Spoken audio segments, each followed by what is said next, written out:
Hello बच्चों, let's read this question. The question says explain polarization by reflection. तो इस question के अंदर हमसे क्या बोला गया है कि हमें पोलराइजेशन को एक्सप्लेन करना है with the help of reflection, यानी रिफ्लेक्शन के कारण पोलराइजेशन किस प्रकार से किया जाता है। तो इसके लिए जो की कंसेप्ट है उसको डिस्कस कर लेते हैं। बात करें यदि की कंसेप्ट की, तो की कंसेप्ट हमारे पास क्या होगा इस क्वेश्चन के लिए। की कंसेप्ट हमारे पास हो जाता है कि जब एक अनपोलराइज्ड लाइट को इंसिडेंट करवाया जाता है एक बाउंड्री पे, जहां पे दो मीडियम्स क्या हैं, अलग अलग हो रहे हैं, यानी कि बाउंड्री है जो दो मीडियम्स को कनेक्ट कर रही है। तो उस कंडीशन के अंदर उस बाउंड्री पे यदि वो लाइट इंसिडेंट होती है, अनपोलराइज्ड लाइट, तो उस अनपोलराइज्ड लाइट का कुछ पोर्शन क्या हो जाता है, रिफ्लेक्ट हो जाता है, एंड कुछ पोर्शन क्या हो जाता है, रिफ्रैक्शन शो करता है। तो जब ये मेरा रिफ्लेक्टेड पार्ट जो होगा वो मेरे पास प्लेन पोलराइज्ड लाइट को शो करेगा, एंड रिफ्लेक्टेड जो जो रिफ्रैक्टेड पार्ट होता है उसके अंदर जो लाइट है वो पार्शियली पोलराइज्ड होती है। तो इसको यदि मैं की कंसेप्ट के रूप में लिखना चाहूं तो वह मेरे पास क्या हो जाएगा, की concept when when unpolarised light, यानी कि हमारे पास क्या है, अनपोलराइज्ड लाइट है। When unpolarised light is incident, light is incident on boundary, on boundary between two mediums, between two mediums, या कह सकते हैं कि two transparent mediums, two transparent mediums, transparent mediums. तो हमारे पास क्या कंडीशन होगी, रिफ्लेक्टेड जो लाइट होगी, रिफ्लेक्टेड जो मेरे पास लाइट है या रिफ्लेक्टेड वेव है, ये मेरे पास क्या होगी, पोलराइज्ड, ये मेरे पास होगी पोलराइज्ड। एंड जो मेरे पास रिफ्रैक्टेड लाइट है, ये मेरे पास क्या होगी, पार्शियली पोलराइज्ड।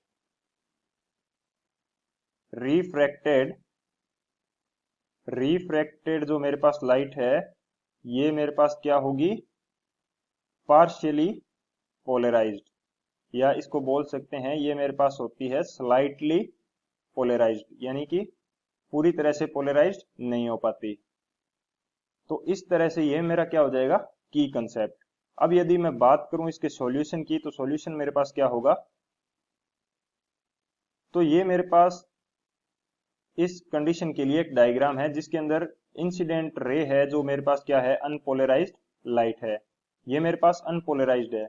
एंड जो इससे रिफ्लेक्टेड रे है ये मेरे पास क्या हो जाती है, पूरी तरह से पोलराइज्ड, एंड जो रिफ्रैक्टेड रे है ये मेरे पास रहती है स्लाइटली पोलराइज्ड।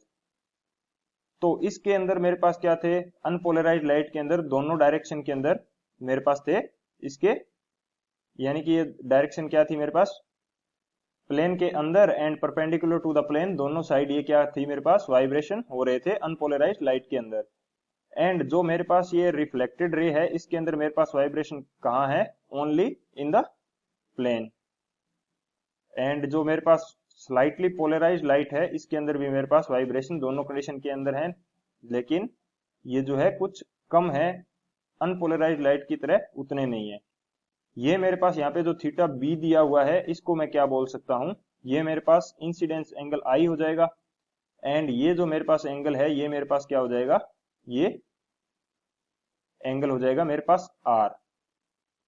एंड जब ऐसी कंडीशन हो कि ये रिफ्लेक्टेड रे एंड रिफ्रैक्टेड रे दोनों के बीच में 90 डिग्री का एंगल हो, यानी कि ये दोनों एक दूसरे के क्या हो, परपेंडिकुलर, रिफ्लेक्टेड रे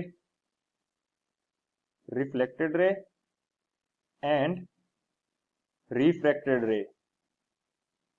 रिफ्रैक्टेड रे यदि मेरे पास क्या है, परपेंडिकुलर, ये यदि मेरे पास परपेंडिकुलर है, यानी कि दोनों के बीच में एंगल कितना है मेरे पास, एंगल इनके बीच में है 90 डिग्री।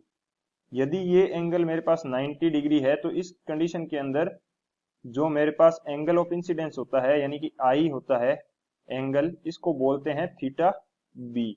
थीटा बी हमारे पास क्या है, ब्रेवेस्टर एंगल, ब्रेवेस्टर एंगल इसको बोला जाता है। एंड इसी के अकॉर्डिंग ब्रेवेस्टर रूल दिया जाता है, जिसके अंदर रिफ्रैक्टिव इंडेक्स म्यू की वैल्यू क्या होती है, टेन थीटा बी के इक्वल। ये होता है हमारे पास ब्रेवेस्टर रूल। एंड कुछ इस तरह से जो अनपोलराइज्ड लाइट है उसको पोलराइज किया जाता है with the help of reflection, यानी कि जो रिफ्लेक्टेड लाइट है वो पूरी तरह से पोलराइज्ड हो जाती है। उसके अंदर जो वाइब्रेशन है ओनली वन डायरेक्शन के अंदर रहते हैं, क्योंकि पोलराइजेशन का मीनिंग यही है कि जो सभी डायरेक्शन के अंदर वाइब्रेशन थे उनको एक सिंगल डायरेक्शन के अंदर लेके आना है। तो ये मेरे पास क्या हो जाता है, polarization. So this is the final answer. I hope you understood it well. Best of luck. Thank you.